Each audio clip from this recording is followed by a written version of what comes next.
दोस्त जय के साथ एक रेस्टोरेंट में जाता है जहाँ पर ब्लाइंड डेटिंग गेम खेला जाता है और वहाँ अंधेरे में टिम मैरी से मिलता है और उससे फ्लर्ट करता है। और जब वो बाहर आती है तो वो दोनों एक दूसरे को पहली बार देखते हैं। मैरी उसे अपना नंबर देती है और वो दोनों एक दूसरे को पसंद करने लगते हैं। जिसके बाद टिम खुशी खुशी घर वापस आता है और आकर हैरी को देखता है जो गुस्से में था क्योंकि आज उनके नए एक ड्रामे की ओपनिंग थी और सबको उनका प्ले अच्छा भी लग रहा था, पर एक एक्टर अपनी लाइंस भूल गया और सब कुछ बर्बाद हो गया। अब अंकल हैरी को दुखी देखकर टिम उनकी मदद करने के लिए टाइम ट्रैवल करता है और हैरी को लेकर उस ड्रामा वाली जगह पर जाता है और उस एक्टर के पास जाता है जो लाइंस भूल गया था और उसे बताता है कि तुम्हें लाइंस याद कर लेनी चाहिए। पर अंत में उसे पता चलता है कि डायलॉग भूलने वाला एक्टर कोई और ही था। तभी वो फिर से टाइम ट्रैवल करता है और उस एक्टर को डायलॉग कहलवाने में मदद करता है और इस तरह टिम की वजह से हैरी का प्ले सफल हो जाता है। इसके बाद टिम मैरी को कॉल करने लगता है पर उसके फोन में मैरी का नंबर ही गायब था, इसलिए वो उसी रेस्टोरेंट में फिर से जाता है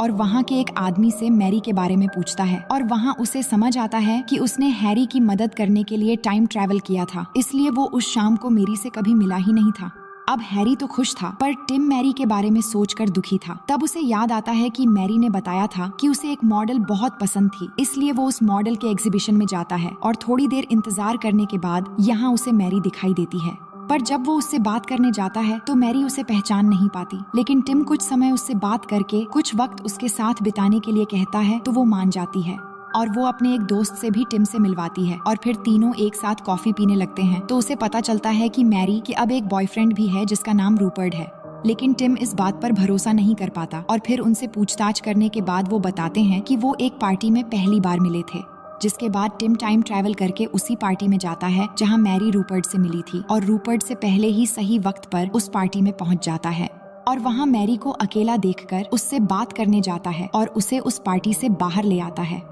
इसके बाद वो दोनों एक दूसरे के साथ काफी वक्त बिताते हैं और धीरे धीरे मैरी उसे पसंद करने लगती है। मैरी अब टिम के साथ और वक्त बिताना चाहती है, इसलिए वो उसे अपने साथ घर तक चलने के लिए कहती है और फिर घर में आकर दोनों एक दूसरे के बेहद करीब हो जाते हैं और गुलू गुलू करने लगते हैं। लेकिन इसके बाद टिम को लगता है कि उसका फर्स्ट टाइम होने की वजह से वो अच्छा परफॉर्म नहीं कर पाया, तो वो जल्दी से टाइम ट्रेवल करके वापस उसी टाइम में आता है और इस बार अच्छे से करता है। और इस बार मेरी भी उसके परफॉर्मेंस से बहुत सेटिस्फाई हो जाती है और उसके बेबी कॉर्न की तारीफ करती हैं। और उस रात के बाद टिम और मैरी एक दूसरे से प्यार करने लगते हैं और उन दोनों का रिलेशनशिप हो जाता है। वो दोनों एक दूसरे के साथ रहने लगते हैं और खूबसूरत पल बिताने लगते हैं। फिर कुछ दिनों बाद उनसे मिलने मैरी के माता पिता आते हैं, पर मैरी ने उन्हें अब तक नहीं बताया था कि टिम और वो एक ही घर में साथ रहते हैं। वो सिर्फ ये जानते हैं कि टिम उसका एक बॉयफ्रेंड है, लेकिन फिर टिम से बात करने के बाद उन दोनों को टिम पसंद आ जाता है।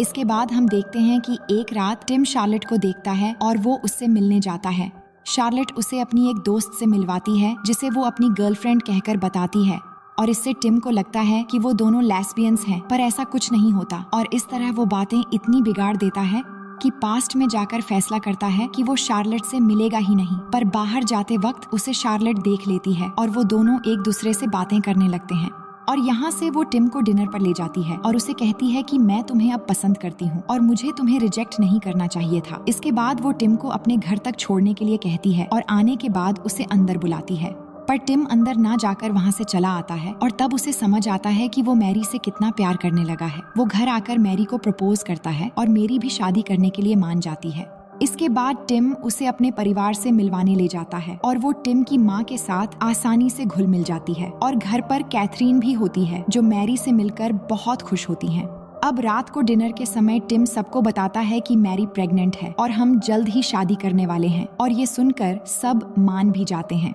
इसके बाद टिम और मैरी शादी के प्लान बनाते हैं, जहां शादी के दिन मैरी वही गाना चलाने का फैसला करती है जो टिम और उसके पिता का मनपसंद गाना है। और फिर बहुत बारिश और तूफान के बीच बहुत ही हंसी खुशी से उनकी शादी हो जाती है और टिम ने बेस्ट मैन के लिए जिन जिन को स्पीच देने के लिए कहा था वो सब बुरी स्पीच देने लगते हैं और अंत में वो टाइम ट्रैवल करके अपने पिता को स्पीच देने के लिए कहता है तो वो आकर अच्छे से स्पीच देते हैं, लेकिन